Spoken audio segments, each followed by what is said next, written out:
عرض کرتی ہے ابا جان آپ تو خوشبو کی بات کرتے ہو، میں نے کبھی خوشبو استعمال نہیں کی،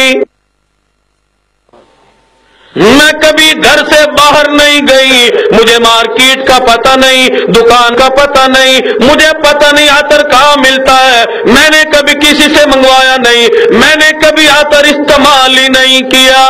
اللہ حضور کی دادی محترمہ نے عرض کر دیا عبد المطلب یہ بھی پوچھو آمنہ نے عطر پیا کہاں سے ہے؟ آپ تو استعمال کرنے کی بات کرتے ہو، جہاں چلتی پھرتی ہے وہاں سے تو خوشبو آتی ہی ہے، جہاں تھوکتی ہے اس سے پوچھو کہ اس نے عطر پیا کہاں سے ہے، جہاں تھوکتی ہے وہاں سے بھی خوشبو آتی ہے۔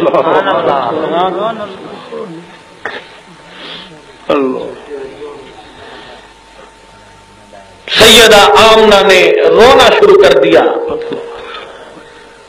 اور فرمانے لگی ابا جان آج کے بعد مجھ سے سوال نہ کرنا، اللہ اکبر، آج کے بعد مجھ سے پوچھنا نہ، میں بات کھول دیتی ہوں، آپ تو صرف عطر کی بات کرتے ہیں، خوشبو کی بات کرتے ہیں، ادھر ادھر سے خوشبو آتی ہے، آپ تو تھوکنے کی بات کرتے ہیں، صرف آپ کو تو عطر کا پتہ ہے، خوشبو کا پتہ ہے، رب کائنات کی قسم ہے میں جب چلا کرتی ہوں کنویں کے قریب جایا کرتی ہوں پانی بھرنے کے لیے، کنویں کا پانی ابل کے خود بخود باہر کو آ جاتا ہے۔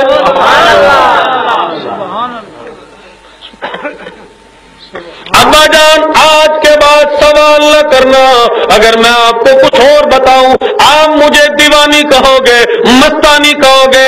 ابا جان میں جب پہاڑوں کے قریب سے گزرا کرتی ہوں پہاڑ میں سے آواز آتی ہے او امام الانبیاء کی والدہ محترمہ تجھے مبارک ہو، یہ چاند سورج مجھے سلام کیا کرتے ہیں، درخت جھک کے مجھے سلام کیا کرتے ہیں، اگر قدموں کے نیچے کوئی پتھر آ جائے وہ نرم ہو کے موم ہو جایا کرتا ہے۔ سبحان اللہ، پیٹ پہ شکم پہ ہاتھ رکھ کے فرماتی ہے ابا جان آئندہ پریشان نہ کرنا، آئندہ سوال نہ کرنا، بیٹی پھر یہ خوشبو لائی کہاں سے، تو نے استعمال نہیں کی پھر خوشبو آئی کہاں سے؟ عرض کر دیا ابا جان آج کے بعد نہ پوچھنا، ایسا معلوم ہوتا ہے کہ اس آنے والے مہمان کی برکت ہے۔ سبحان اللہ۔ حضور اکرم صلی اللہ تعالی علیہ وسلم کی پیدائش پہ پروردگار عالم نے مکے کو معطر فرما دیا۔ اگر آج میری اور آپ کی زندگی قرآن والی زندگی ہو، حضور اکرم صلی اللہ تعالی علیہ وسلم کی اتباع والی زندگی ہو، کیا ہماری زندگیوں سے جنت کی خوشبو نہیں آئے گی؟ بالکل۔ لیکن ہم آج صرف باتیں ہی کرتے ہیں، اجی مدینے سے بڑا پیار ہے، مدینے سے بڑی محبت ہے، مدینے سے بڑا انس ہے، لیکن کہنا بڑا آسان ہے، کرنا بڑا مشکل ہے۔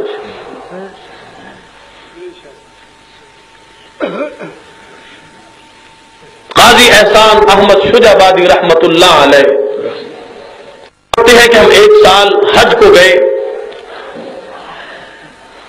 تو ہم مسجد نبوی کے قریب بیٹھے کھانا کھا رہے تھے، ہم نے ہڈی چوس کے پھینکی۔ فرماتے ہیں کہ ایک دیہاتی کا بچہ آیا اور اس نے ہڈی اٹھا کے چوسنا شروع کر دی۔ اللہ اللہ، ہم نے اسے اپنے پاس بٹھایا، کھانا کھلایا، اس کے بعد ہم نے کہا کہ تو غریب ہے، نادار ہے، مفلس ہے؟ اس نے کہا ہاں جی میں غریب ہوں۔ مولانا فرماتے ہیں کہ ہم نے اس سے کہا کہ یہاں بڑی غربت ہے، ناداری ہے، مفلسی ہے، تو دیہات کا رہنے والا، ہمارے ساتھ پاکستان چل، ہم تیرے کپڑے بنائیں گے، کھانا کھلائیں گے، شادی کریں گے۔ مولانا فرماتے ہیں کہ وہ بچہ کہنے لگا کہ حضرت کھانا بھی کھلاؤ گے، میری ضروریات پوری کر دو گے، میری شادی بھی کر دو گے، کھانا بھی خوب ملے گا، عیش و عشرت کا انتظام بھی ہو جائے گا۔ روضہ اقدس صلی اللہ تعالی علیہ وسلم کی طرف اشارہ کر کے کہتے ہیں پاکستان میں سب کچھ ملتا ہے، مولانا کیا آپ کے پاکستان میں یہ بھی ہے؟ اللہ اکبر، اللہ اکبر۔ قاضی احسان شجابادی رحمت اللہ علیہ فرماتے ہیں کہ میری چیخ چیخ نکل گئی، بیٹا ہمارے پاکستان میں سب کچھ ہے لیکن روضہ اقدس صلی اللہ تعالی علیہ وسلم پاکستان میں نہیں۔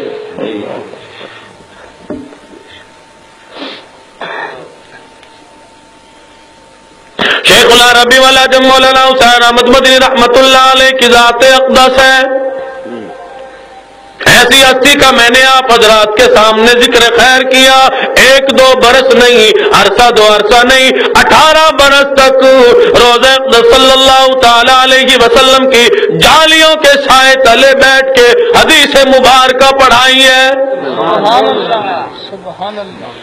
خود ہی نقشہ حیات میں لکھتے ہیں کئی مرتبہ ایسا ہوتا مجھ پہ بھی، میرے پورے خاندان پہ، میرے کنبے پہ، میرے گھر والوں پہ فاقہ در فاقہ گزر جاتا، میں مدینے کی گلیوں میں نکل جاتا، اہل مدینہ کے پھینکے ہوئے سبزیوں ترکاریوں کے چھلکے اٹھا لاتا، انہیں دھو کے چاقو سے کاٹ کے میں بھی، میرے خاندان کے لوگ بھی، میرا تمام کا تمام گھرانہ چبا جاتا، رات کو ریاض الجنہ میں کھڑے ہو کے خدا کے قرآن کی تلاوت کیا کرتے تھے۔ سبحان اللہ۔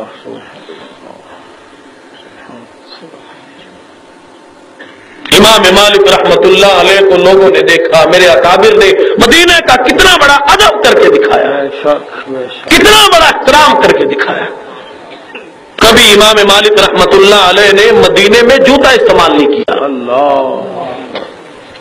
لوگوں نے دیکھا امام مالک رحمت اللہ علیہ مدینہ شہر میں داخل ہوتے ہی سواری سے اتر کھڑے ہوئے، جوتے اتار کے بغل میں دبا لیے۔ کسی نے پوچھا حضرت مدینہ پتھریلا علاقہ ہے، آپ کے قدموں میں چپتے ہیں، لہو بہ رہا ہے آپ کے پاؤں سے، قدم لہو لہان ہو رہے ہیں، جوتا کیوں نہیں استعمال کرتے؟ امام مالک رحمت اللہ علیہ نے فرما دیا لوگوں تمہیں معلوم نہیں، مدینہ ادب کی جگہ ہے، مدینہ احترام کی جگہ ہے، ڈرتا ہوں کہیں میرا جوتے والا پاؤں وہاں نہ لگ جائے جہاں امام الانبیاء محبوب کبریا جناب محمد الرسول اللہ صلی اللہ تعالی علیہ وسلم کے قدم مبارک لگے ہوں۔ اللہ اکبر، اللہ۔ امام شافعی رحمت اللہ علیہ، امام مالک رحمت اللہ علیہ کے مدینہ منورہ میں مہمان بن کے گئے۔ ہمارا عقیدہ ہے ہمارے نبی کا مدینہ بھی پاک، ہمارے نبی کا پسینہ بھی پاک ہے صلی اللہ علیہ وسلم۔ امام مالک رحمت اللہ علیہ نے خادم سے فرمایا کہ برتن بھر کے رکھ دینا۔ امام شافعی رحمت اللہ علیہ بہت بڑے اللہ والے آئے، متقی پرہیزگار نیک آدمی ہیں، تہجد کی نماز پڑھیں گے، ان کے لیے وضو کے لیے برتن بھر کے رکھ دینا تاکہ تہجد کے لیے جب بیدار ہو تو تکلیف نہ ہو۔ صبح ہوئی تو خادم نے عرض کر دیا حضرت آپ تو کہتے تھے بڑا نیک آدمی آیا، اللہ والا متقی پرہیزگار آیا، میں نے وضو کا پانی بھر کے رکھا تھا، وہ لوٹا وہ برتن تو جو کا تو بھرا رکھا، جب وضو نے کیا تو نماز کیا پڑھی ہوگی؟ ناشتے پہ حضرت نے پوچھا ہاں جی لمبا سفر کر کے آئے تھے اس لیے تھک گئے ہوں گے، تہجد کی نماز بھی نہیں پڑھی۔ امام شافعی رحمت اللہ علیہ نے عرض کر دیا حضرت ایسی کوئی بات نہیں، جب میں نے سفر کا ارادہ کیا، جب میں آپ کا مہمان بن کے آیا، مدینے میں مہمان بن کے آیا، میں نے دل میں ایک عہد کر لیا، میں نے دل میں ایک ارادہ کر لیا، میری تمنا ہو گئی، میری آرزو ہو گئی۔ اور شافعی ساری زندگی سویا کرتا ہے، ساری زندگی نیند کیا کرتا ہے، آرام کیا کرے گا، آج موقع ہے امام مالک رحمت اللہ علیہ کا تو مہمان بھی ہے، مدینہ منورہ بھی ہے، آج ساری کی ساری رات جاگ کر مصلی پہ ہی گزار دے۔ سبحان اللہ۔ حضرت میں تو سویا ہی نہیں، جو سوئے نہیں تو وضو کی کیا حاجت پڑتی؟